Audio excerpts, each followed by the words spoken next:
Come on. All right, it says I'm online. Ah, yes. All right, let me grab the video and we will get started. Let's see, there it is. Mute it quick. How do I mute it? There it is. Okay. Good morning, everybody. My name is Samantha Mirabal, and this is our Design Shop Talk. We're trying to do these on a weekly basis to answer any questions you might have about Design Shop, about the OS, pretty much whatever you want to talk about. Good morning. So thank you for joining us. If you have questions, please type them in on the comments. Don't message them to Melco. I can't see those. I can only see what's on this video stream. So type them in there and I'll try to get those answered for you. I don't have many questions for today, so be sure you're typing stuff in so that we don't run out of stuff to talk about. All right. So, and remember, you can always email them between Fridays to applications@melco.com. All right.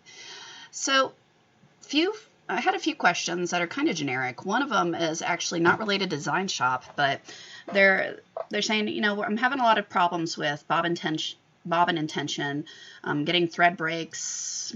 I've watched the video on Melco, but the only thing that's really helping is for me to turn off the thread break detection for the bobbin sensor, which I don't know if you've ever tried that. That can result in making a mess. If you turn off thread break detection, what ends up happening is, even though there's a thread break, because you've turned off the detection, it's just going to keep on sewing. So next thing you know, if you're not paying attention, you end up with a mound of thread in front of you, which is no good. So what I would suggest for this is, if you've tried all the basic stuff, I would highly recommend calling tech support and letting them troubleshoot with you. One thing that I always do is try it on standard and on auto, just as a troubleshooting method. More data you can give to tech support. The auto and standard. Auto is where the thread break detector detection sensor is, you know, deciding what it's going to do with all the tension, right? So it's how much thread it's going to feed while it's sewing or how little. So that it's sensing the sewing conditions and adjusting it as it goes. Well, if you have your bobbin set to an incorrect tension, that's one. So make sure your bobbin's clean, that it's in the correct way. So it's not backwards. Often when you put it in backwards, you'll have all kinds of issues that are just random. So check your bobbin that it's actually installed the correct orientation. And then also look at standard versus auto. If it works in standard and not in auto, that's a data point you can give to tech support, right? So if nothing is working, you might need a new thread break sensor, but really what I would suggest is talk to tech support. They're fantastic. They can work through those with you. All right, and someone posted the link on how you can get to tech support in the comments. So another question we had was, can you explain how to make the icons at the top and side of Design Shop bigger? Okay, I did. For the person who asked this, I already posted the link where the question was asked. But if you have, so Design Shop is not 4K monitor compatible at the moment. So in order to get that all the tiny icons to be where you can actually see them. So I'm actually running a 4K monitor on my computer, and you'll see, I can see all the icons at a reasonable size. So to do that, I had to go into Windows compatibility settings and address it. Now, there's a help file out there that walks you through all the steps. So I did link that, but you can go and review that, and it will show you all the different things that you want to do to change the DPI so that the icons show up right for you. Okay, so that is where you get the information for that one.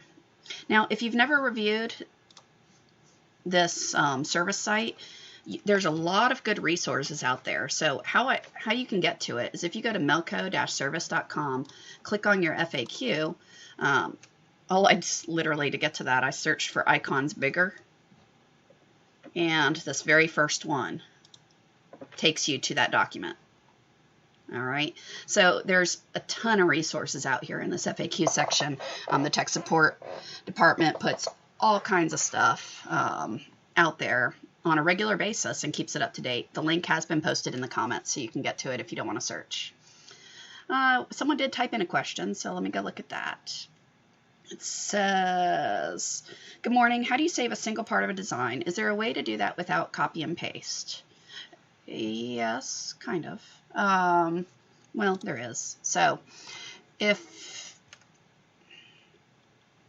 let me go open a file. File, open. Let's go to the C drive, designs. Everyone has these. So I'm going to open, oops. Well, I opened the expanded one, whatever. So let's say I want to save that off. You can go down here to save custom shape. That'll actually save whatever you have selected as its own OFM file, but it puts it in a weird spot. But that's one way you can do it. So if you set it as a custom design, create your own category, then down here where you have these custom shapes, you'll see I've got all kinds of ones that you guys don't have that I save off for my own personal files that are now showed up. They do show up under custom designs. So if you want to save something, you could right click, save custom shapes, tell it it's a custom design, put it in whatever category. If you want to create a new one, type a new category, and you give the shape a name. So I could call this pears. Not that I want to save that, but so that'll save it off, just that element, as its own OFM file. If you want to go find that, it does put it in, let's see if I can get to it without my computer being weird. All right, so it does shove it wherever you have DesignShop saved. So if I go here under, I think it's symbols, yeah, embroidery, and then here are the new folders. So if you give it a new category, they'll show up here. Okay. If you save it within common designs, it'll show up there, so on and so forth. Okay. So that's where it'll actually save them for you to be able to use in that little element. Otherwise, you'd need to save it off as its own file by deleting whatever you want. So if you want just this element, the red stuff, you could delete all this from the file and hit File, Save As, and create whatever new file you're looking for. Okay. All right, so Edith, I hope that helps. Let's see, what other questions do we have? Okay, so that's the compatibility. The link is in the comments for you. There was another question on how do we create a customer sheet for designs created. Nate actually just did a full Facebook Live on this week, this past Wednesday. So I did post the link where this question was asked on how to get to it, but it's a Facebook Live for 7/22. There's the link for it. He goes over all of it, from packaging up your zip files, from creating your T's and C's, to saving off the different options for saving off your worksheets and things like that. So there's a lot of good information in that live talk. Oops. No, I don't want to watch the video.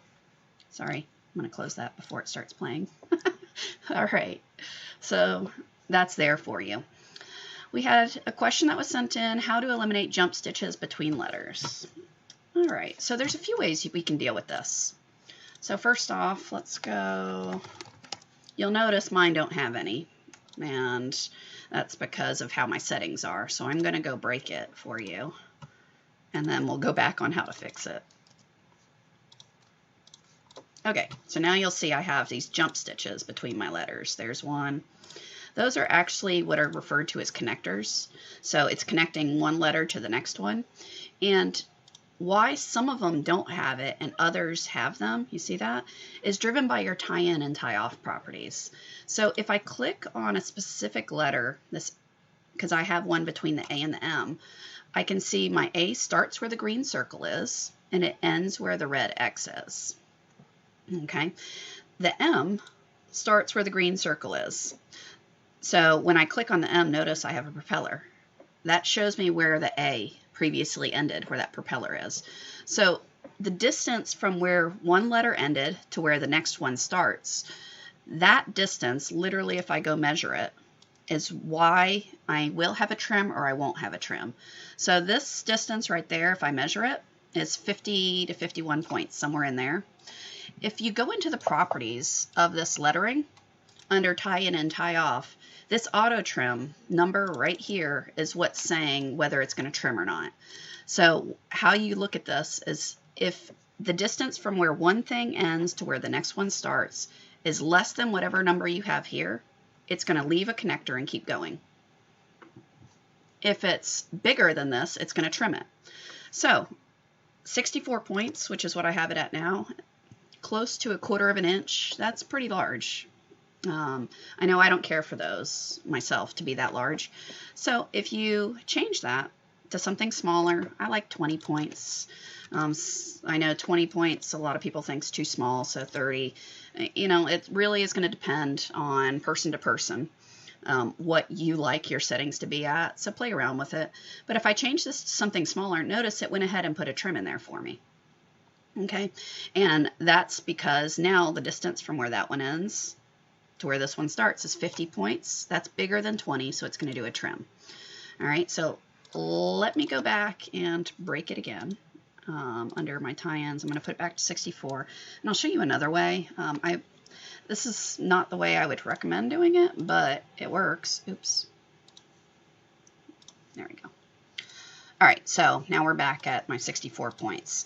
So if most of your settings are right, and you only, let's say these others I'm all fine with, I just don't like this trim, you know, that connector right there. That's the only one I want to get rid of. So what you can also do is come into your properties by double clicking on it, and right after the M, notice right here I got a little pair of scissors.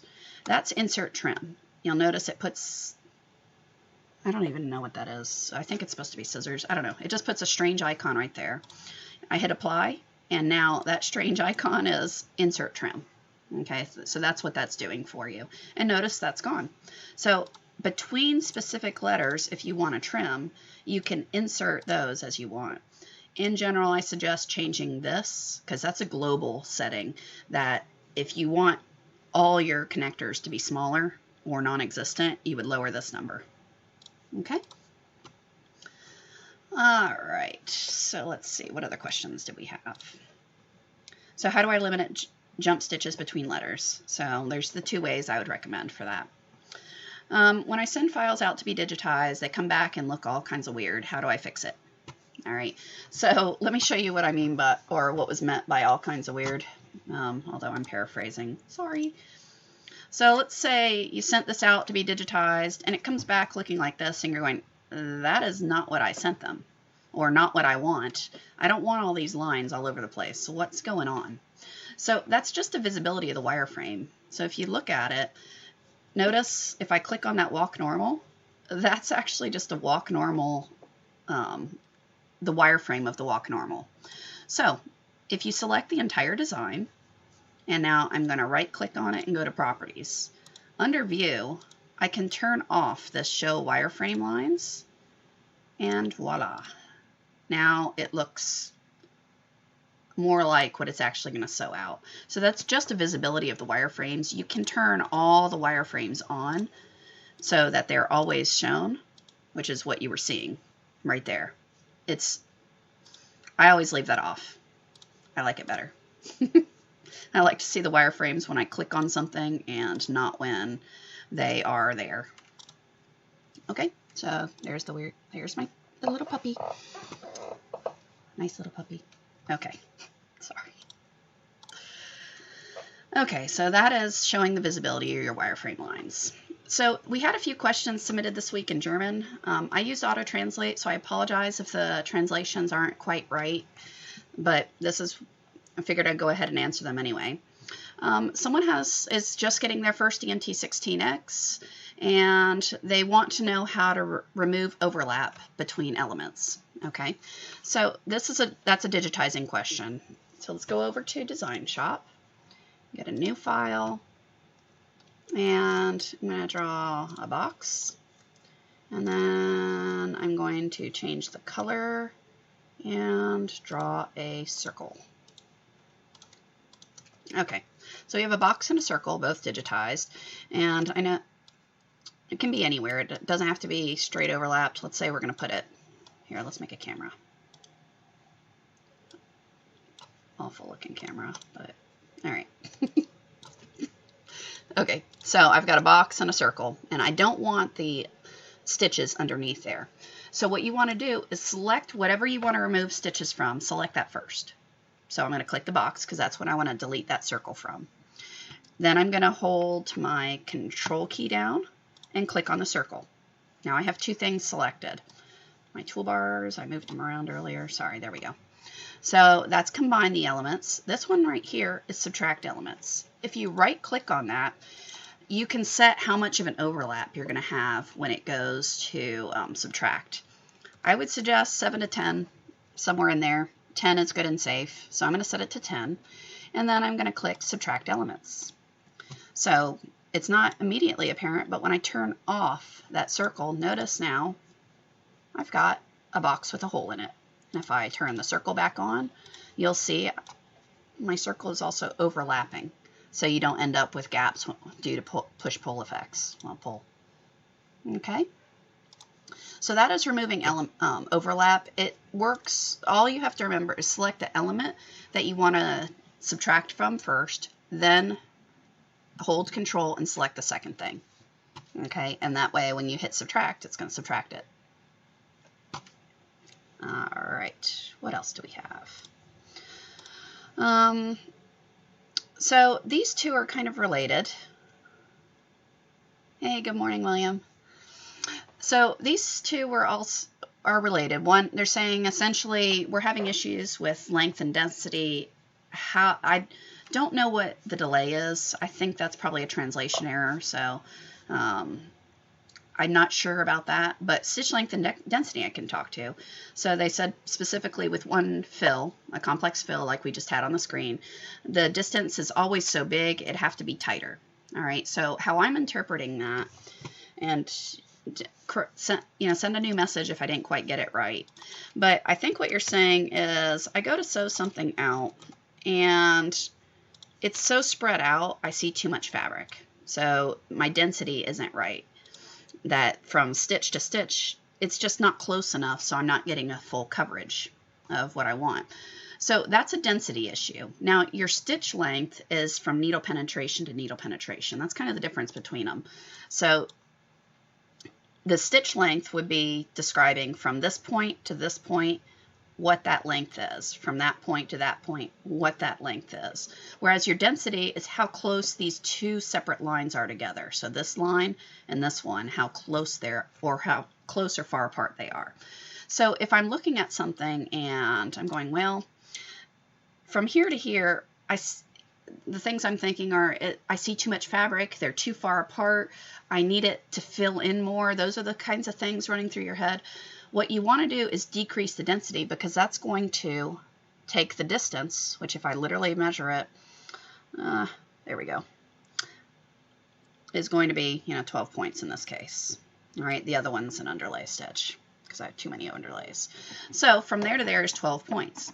If I want that closer together, I would decrease this, and I'm going to decrease it a whole lot so you can see it wildly.